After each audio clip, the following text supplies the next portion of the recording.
looking at my favorite market to trade, the Dow Jones. So the first thing we always do, this is what we're going to be looking at for this week. So the first thing we do is we go to our daily chart, and it's marked right up here with the D.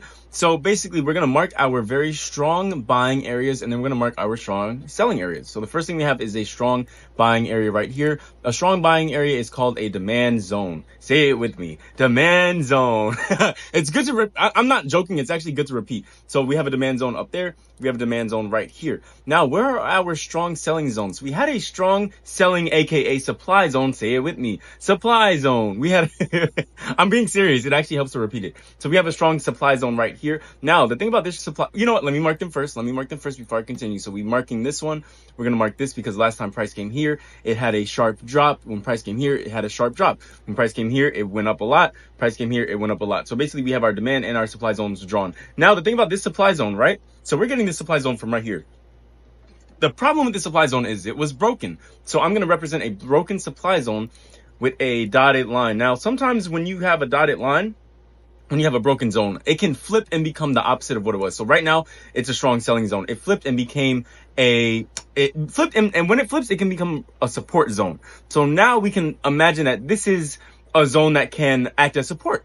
So now we're going to zoom out. We have our supply zones drawn. We have our demand zones drawn on the daily chart. Next, I'm going to zoom into the 1 hour chart, and then we're going to do the same exact thing. It's that simple. We're going to draw our strong buying areas, our strong demand areas.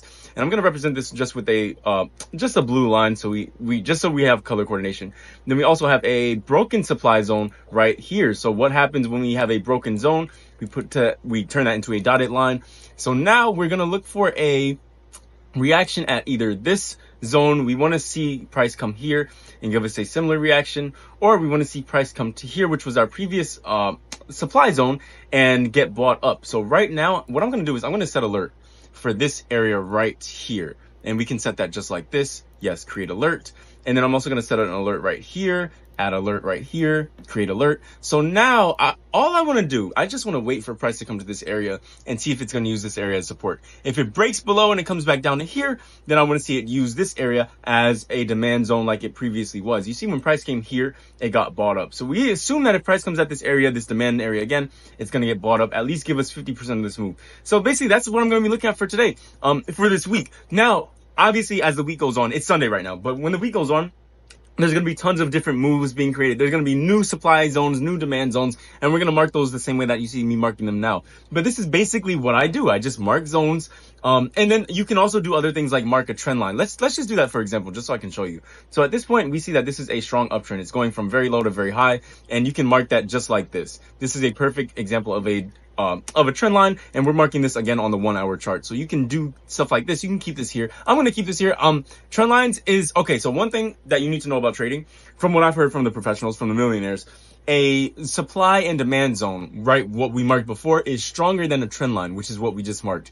Trend line is just giving you an idea of where price is going, but supply zone is where the people actually place their orders on. People place their orders on actual numbers that you can see right here on this right hand side. They don't place orders on trend lines because you can't actually do that. You have to place your order on you place a limit order or stop order on the actual number. But yeah, that's it. So this is what I'm going to be looking at. Let me know if you have any questions. Please ask questions. I have a free Discord. I have a course. I have anything that you need. If you feel like you have what it takes to master this skill, and it is a skill, I say this in every video, this is a skill. So don't jump on here thinking, I'm about to make $100 tomorrow. You're not going to do that. And if you do, you're going to lose it all because you started from gambling. So make sure you start trading properly. Let me know if you have any questions, and that's it. Let's go, y'all. Let's get this money. Games Trades. Games Trades.